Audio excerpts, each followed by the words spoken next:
Hi, I'm Jeff Abramovitz with NCMM, and I recently had the opportunity to interview board member Glen about what the Reload Conference meant for him. Take a listen. I was encouraged when I came back to Texas, when I showed up to my men's group and nobody else showed up. You know what? You know what? I'm gonna keep coming back, and I'm gonna keep coming back, and I'm gonna keep coming back because this is what God has called me to do, and I'm not gonna give up. I started meeting other guys that were coming alongside, and I got to hear their story. I got to meet you. You know, my ministry began to grow, and I think the most inviting thing from going to a coalition conference is that I made the time to go.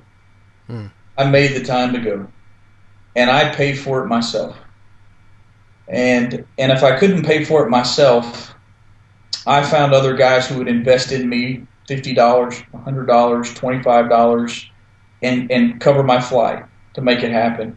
As one of my mentors told me, he prays that our calendars would align with our priorities. And I'm excited that it's in Washington, D.C. I may be the only guy that's fired up that it's in Washington. Yeah, you're right. Man, what an incredible time in the country that we live in today for the coalition to be meeting in Washington, D.C. when our country needs to be hearing this message more than ever. I can fly from a little town in on the Gulf of Texas, which is not close to any airport whatsoever. There's a lot of guys like me that live out in remote areas, way smaller than even the one I live in. And those guys are like, there's just no way I can make it happen. And I just want to encourage those guys to say, figure out a way to make it happen. As you said earlier, do what you can do and then let God do what he does. Mm-hmm. I learned that in the blue book from Man in the Mirror, from Pat. Pat in that book says it over and over. You do what you can do and what God's given you to do, and then you shut up and let God do what he's designed to do in your life. Mm-hmm. And I think that sometimes is a parallel, because a lot of times after we do what we do, we give up. Yeah, right. The beauty here is to encourage every guy out there that's done what he can do, or honestly look at himself in the mirror and say, have I done? Mm-hmm. Have I done what I'm supposed to be doing on my end, or have I not even tried? Have I not even made a phone call, or I have not even looked at the opportunity and I've just said, you know what? Because I can tell them the last thing the enemy wants them to do is to be in Washington, D.C. Amen. And you get around these men and these like-minded men, you're never going to be the same. And that's the kind of guy that I think I've grown into, and I'm still growing into, because when I see the giants, what I call the giants,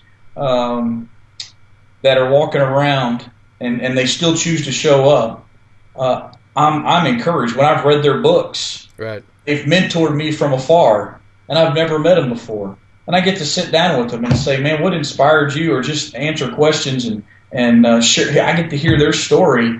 You know, it takes me back to 2,000 years ago, you know, when Jesus walked around with his men, and that's what they did. They shared their stories. Mm-hmm. And I think, like what you said, Jeff, when you get out of your box, when you move from your town, USA, and travel to another venue with this coalition conference, your eyes are opened, your ears are open to things that they otherwise wouldn't be.